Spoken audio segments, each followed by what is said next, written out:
அனைவருக்கும் வணக்கம். So 10th ஒரு முக்கியமான கொஸ்டின் பார்க்க போகிறோம். அதாவது வர்க்கமூலம் காண்க அப்படின்ற ஒரு கொஸ்டின் பார்க்க போகிறோம்.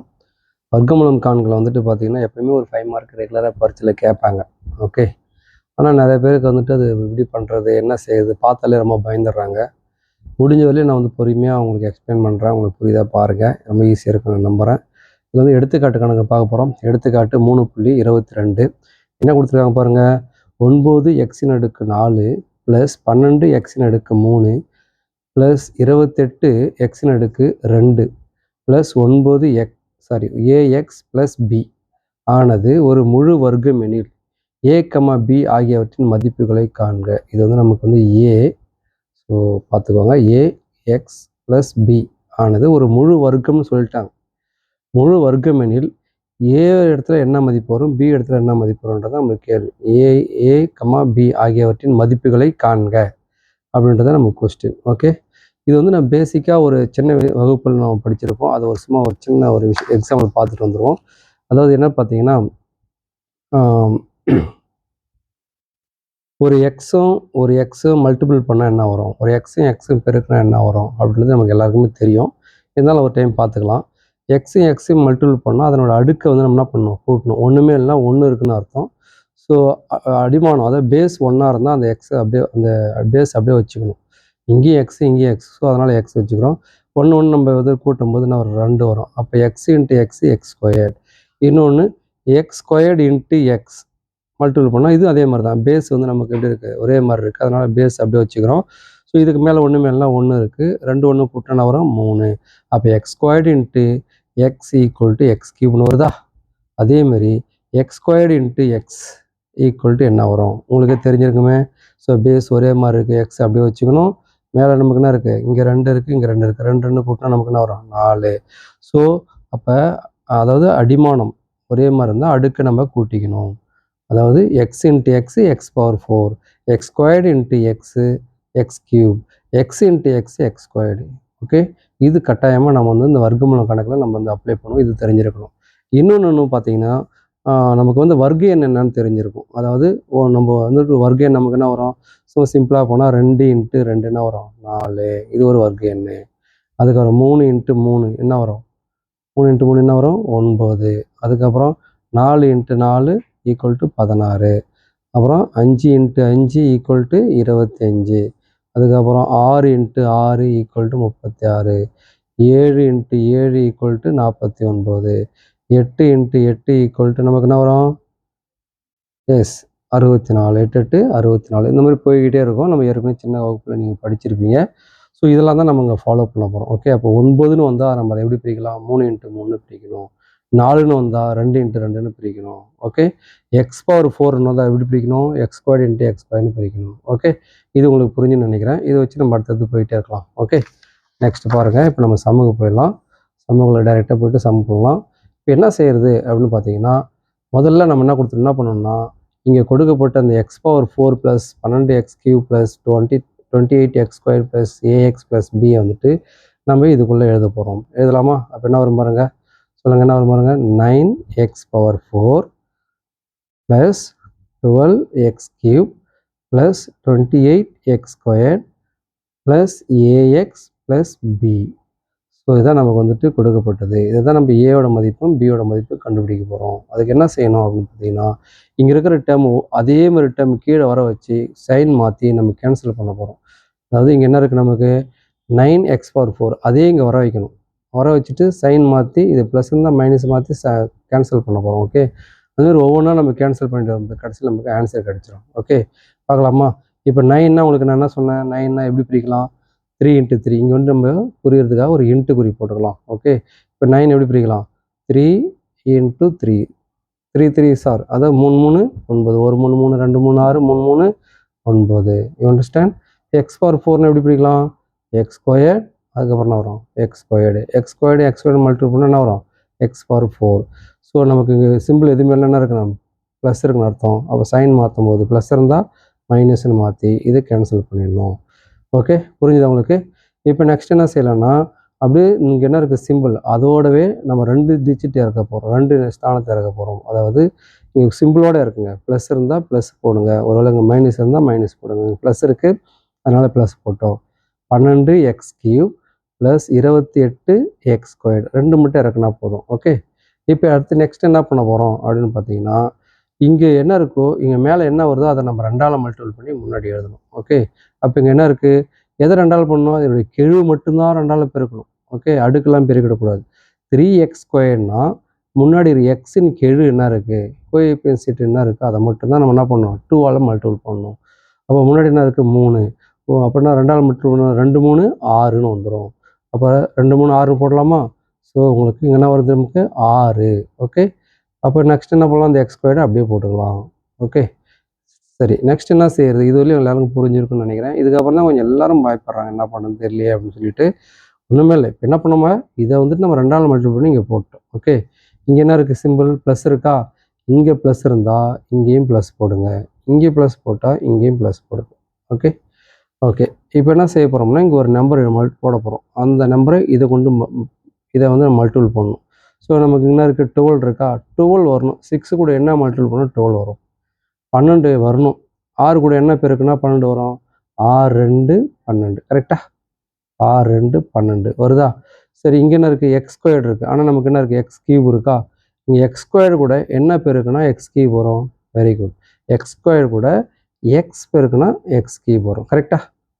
சரி, இப்போ என்ன செய்ய போகிறோம், இங்கே என்ன போட்டோம், இங்கே இருந்தால் ப்ளஸ் போட்டோம், இங்கே ப்ளஸ் போட்டோம், இங்கே போட்டோம். ஓகே, இப்போ அதேமாதிரி இங்கே என்ன 2xன்னு போட்டோமோ அந்த 2x இங்கேயும் பண்ணணும். ப்ளஸ் போட்டோம்ல, அப்போ அதுக்கடுத்து என்ன இருக்கோ அது இங்கே எழுதணும். என்ன ஒரு 2x போட்டுடலாமா? இப்போ மல்டிபிள் பண்ணாமல் பாருங்கள், ஈஸியாக போய்டும் பாருங்கள். இப்போ நமக்கு என்ன வரும் பாருங்கள், எந்த ஒரு நம்பரும் மல்டிபிள் பண்ணுறது முன்னாடி சிம்பிள் மல்டிபிள் பண்ணணும், குறியை வந்து மல்டிபிள் பண்ணணும். குறியை பெருக்கலாமா? அப்போ என்ன இருக்குது, ப்ளஸ்ஸு இன்ட்டு ப்ளஸ் நமக்கு வரும் ப்ளஸ்ஸு. அண்டர்ஸ்டாண்ட்? நெக்ஸ்ட்டு 6 இன்ட்டு 2, 6 2 என்ன வரும் நமக்கு 12. அதுக்கப்புறம் x² இன்ட்டு எக்ஸ் என்ன வரும், x³. புரியுதா உங்களுக்கு? நெக்ஸ்ட் என்ன செய்யலாம் பாருங்கள், simple plus into plus plus தான் வரும். ஏன்னா நம்ம இன்ட்டு போட்டோம்னா மல்டிபிள் பண்ணி தான் போடணும். அப்போ 2 இன்ட்டு 2 2 2 4 போட்டலாமா? X into x x². இப்போ பாருங்கள், இதே இங்கே என்ன இருக்கோ அதே மாதிரி இங்கே வந்துருச்சா? அப்போ இங்கே என்ன இருக்குது, ப்ளஸ் குறி இருந்தால் நம்ம பண்ணணும், மைனஸ் குறி போடணும். மைனஸ் குறியை போட்டு இது 2 என்ன பண்ணணும், அடிச்சிடணும், கேன்சல் பண்ணிடணும். நெக்ஸ்ட் என்ன செய்யலாம் பாருங்கள், இங்கேயும் ப்ளஸ் குறி இருந்தால் என்ன பண்ணணும், மைனஸ் குறி போடணும். இங்கே எத்தனை x² இருக்குது, 28 x² இருக்குது. இங்கே எத்தனை இருக்குது, வெறும் 4 x² தான் இருக்குது. அப்போ 28 x²ல 4 x² நம்ம என்ன பண்ணணும், கழிக்கணுமா கூட்டணுமா? இது வந்து ப்ளஸ் நம்பரு, இது வந்து மைனஸ் நம்பரு. சார் இங்கே ப்ளஸ் தானே சார் இருக்குன்னு கேட்டிங்கன்னா, நம்ம குறியை மாற்றின பிறகு இந்த மைனஸ் தான் இதுக்கு சொந்தமாகிடும். எதை மாற்றுறோமோ அதுதான் இதுக்கு சொந்தமாகும். இந்த ப்ளஸ் வந்து இதுக்கு சொந்தமாகாது. ஏன்னா நம்ம அதுக்கு பதிலாக வேறு சிம்பிள் போட்டுட்டோம். புரியுது உங்களுக்கு?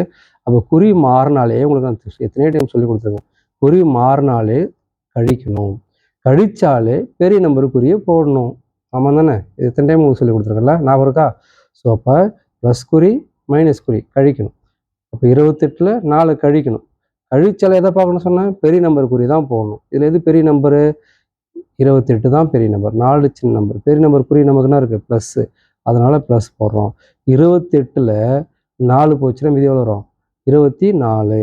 அதாவது 28 x²ல் 4 x². இன்னும் சொல்ல போனால் இந்த x²ன்றது ஒரு மாம்பழம்னு வச்சுக்கோங்களா. மாம்பழம் ஒரு பேக் நிறைய வீட்டில் வச்சுருக்காங்க. ஓகே, வச்சுருக்காங்களா? அப்போ எத்தனை மாம்பழம் வச்சுருக்காங்க, 28 மாம்பழம் பேக் நிறைய அம்மா எண்ணி வச்சுட்டு போயிருக்காங்க. ஒரே பையன் தான் வீட்டில் இருக்கான், அவன் மட்டும்தான் வீட்டில் இருந்தான், வேறு யாருமே இல்லை. அந்த பையன் என்ன பண்ணான், அப்பப்போ ஒன்று ஒன்று எடுத்து சாப்பிட்டுட்டே இருக்கான். ஒன்று ஒன்று எடுத்து சாப்பிடும்போது காலையில் ஒரு 2, மதியம் ஒரு 2 சாப்பிட்டான். எத்தனை சாப்பிட்டான், 4 சாப்பிட்டான். அப்போ 28 மாம்பழத்தில் 4 மாம்பழம் போச்சுன்னா மீதி எத்தனை மாம்பழம் வரும், 24 மாம்பழம். அப்போ என்ன நான் சொல்கிறேன், x² மாம்பழமாக சொல்கிறோம். அப்போ 28 x²ல் 4 x² போச்சுன்னா 24 x². புரியுதா? அப்போ பேர் மாறக்கூடாது. சார் இங்கே வந்துட்டு ப்ளஸ் இன்ட்டு ப்ளஸ்ஸு தான் வரும், இந்த நம்ம இந்த ஸ்கொயர்டு வந்துட்டு நான் ஸ்கொயர்டை மல்டிபிள் பண்ணி என்னென்னமோ பசங்க சொல்கிறானுங்க. அதெல்லாம் நீங்கள் வந்துட்டு குழப்பிக்கூடாது. ஓகேவா? என்ன பண்ணணும், இதுவும் ஒரே பேர், இதுவும் ஒரே பேர், இதுவும் மாம்பழம் தான், இதுவும் மாம்பழம் தான். இதுவும் 28 x², இங்கே 4 x², ஒரே பேர் இருக்கா, x² ஒரே பேர் இருக்குது. அப்போ 2 இது கூட்டணும், ஒன்று கழிக்கணும். அதை மட்டும்தான் நம்ம யோசிக்கணும். இந்த இடத்துல நம்ம கூட்டணுமா கழிக்கணுமா, தான் அதனோட குறியை தான் பார்க்கணும். இங்கே ப்ளஸ் இருக்குது, இங்கே மைனஸ் இருக்குது. கட்டாயமாக நம்ம என்ன தான் பண்ணணும், கடிச்சு தான் ஆகணும். ஸோ புரிஞ்சிருக்குன்னு நம்புகிறேன். ஓகே, நெக்ஸ்ட் என்ன செய்யலாம், இது முடிச்சாச்சு. நெக்ஸ்ட்டு இங்கே இருக்கிற இந்த 2 ஸ்தானத்தை அப்படியே இங்கே இறக்கிடலாம். இறக்கும்போது என்ன வரும், இங்கே என்ன இருக்குது, ப்ளஸ் இருக்கா, ப்ளஸ் போட்டோம். நெக்ஸ்ட் என்ன இருக்குது, ஏஎக்ஸ் ப்ளஸ் பி. புரிஞ்சிச்சா? நெக்ஸ்ட் இன்னும் ஒரே ஒரு ஸ்டெப் தான், டக்குன்னு முடிச்சிடலாம். அதுக்கப்புறம் என்ன செய்ய போகிறோம்னா, இப்போ முன்னாடி 3x² இருந்ததில்ல, அதை மட்டும் தான் 2ஆல் மட்டும். இப்போ ரெண்டு பிளேஸ் வந்துருக்கு நமக்கு. சரியா? இப்போ ரெண்டுத்தையுமே நம்ம 2ஆல், அதோடைய கெழு மட்டும் 2ஆல் பெருக்குங்க. என்ன இருக்குது, 3 இருக்கா, 3 2 எவ்வளோ வரும் நமக்கு, 6 வருமா? ஸோ 3 2 6 போட்டுடலாமா? 6. இங்கே என்ன இருக்குது, x². அதுக்கப்புறம் என்ன இருக்குது, ப்ளஸ்ஸு. நெக்ஸ்ட் என்ன பண்ண பாருங்க, இந்த 2ஆல் மல்டிபிள் பண்ணணும். இதையும் 2ஆல் தான் மல்டிபிள் பண்ணணும், இதையும் 2ஆல் தான் மல்டிபிள் பண்ணணும், பெருக்கணும். 2ஆல் பெருக்கு 2 2 4x. ஓகே, புரிஞ்சுதா உங்களுக்கு? நெக்ஸ்ட் என்ன செய்ய போகிறோம், இங்கே என்ன இருக்குது, ப்ளஸ் இருக்கா, இங்கே ப்ளஸ் இருந்தால் மேலேயும் ப்ளஸ் போடுங்க, இங்கே ப்ளஸ் போட்டால் இங்கேயும் ப்ளஸ் போடுங்க. இப்போ 6 கூட என்ன மல்டிபிள் பண்ணால் நமக்கு 24 வரும். அப்போ 6ஆம் எப்படி சொல்லிக்கிட்டே போகணும். 1 6 6, 2 6 12, 3 6 18, 4 6 24, 4 6. அப்போ 4 தான் நமக்கு போடணும். புரிஞ்சுதா உங்களுக்கு? ஸோ இங்கே 4 போட்டிங்கன்னா அதே 4 இங்கேயும் போடணும். ஓகே, இப்போ இந்த 4ஆல் இது 3த்தையும் பெருக்கிட்டால் வேலை சீக்கிரம் முடிஞ்சிடும். ஓகே, போடலாமா? இப்போ என்ன செய்யலாம் பாருங்கள், பெருக்கும் பார்ப்போம். 6 × 4, 6 4 24. இங்கே நான் இருக்குது x² இன்ட்டு இங்கே எக்ஸ் இல்லை, அப்போ அந்த x² அப்படியே வச்சுக்க வேண்டியதுதான். ஓகே, புரியுது உங்களுக்கு? நெக்ஸ்ட் என்ன செய்யலாம், ப்ளஸ் இன்ட்டு ப்ளஸ் என்ன வரும், ப்ளஸ் தான் வரும். நெக்ஸ்ட் என்ன பாருங்கள், 4 × 4 16, 4 × 4 16. அப்புறம் இங்கே எக்ஸ் இல்லை, அதனால் 16x. அதுக்கப்புறம் என்ன வரும் பாருங்கள், ஸோ இங்கே ப்ளஸ் போட்டுக்கலாம். ப்ளஸ் போட்டுக்கிட்டு இங்கே நெக்ஸ்ட் என்ன வரும், இங்கே 4 இருக்குது, இங்கேயும் 4 இருக்குது. இப்போ 4 × 4 என்ன வரும், 16 வருமா? ஸோ 16 போட்டுடலாம். இப்போ எல்லாத்துக்கும் நம்ம குறி போடலாம். இங்கே பாருங்கள், ஒன்று விட்டுட்டேன். இங்கே என்ன இருக்குது, 6 6 4 24. ஸோ இங்கே இருக்குது x இருக்கா, x² இருக்குது, x². அதனால் நாங்கள் x² தான் போடணும். இப்போ 2 ஒரே மாதிரி இருக்கா, சைன் மாற்றலாம். இதுக்கு முன்னாடி ஒன்றுமே இல்லைன்னா என்ன குறி இருக்கிறன்னு அர்த்தம், ப்ளஸ் இருக்குது தான். ப்ளஸ்க்கு ஆப்போசிட்டு மைனஸ். ஸோ நெக்ஸ்ட் என்ன, இங்கே ப்ளஸ் இருக்கா, அப்படின்னா வரும் மைனஸ். இங்கே ப்ளஸ் இருக்கா, எங்கன்னா வரும் மைனஸ். ஸோ எல்லாத்துக்குமே சைன் மாத்திரம். ஓகே, நெக்ஸ்ட் என்ன செய்ய போகிறோம்னா, இங்கே அவங்க என்ன சொன்னாங்கன்னா, முழு வர்க்கம் அப்படின்னு ஒரு வார்த்தை சொல்லியிருக்காங்க பாருங்கள். சொல்லியிருக்காங்களா, முழு வர்க்கம். இது வந்து முழு வர்க்கம்னு சொன்னால் கட்டாயமாக நம்ம வந்துட்டு எல்லாமே மீதி நமக்கு என்ன வரும், வகுத்தோம்னா 0 தான் வரும். அதை நம்ம 0 போட்டுடலாம்.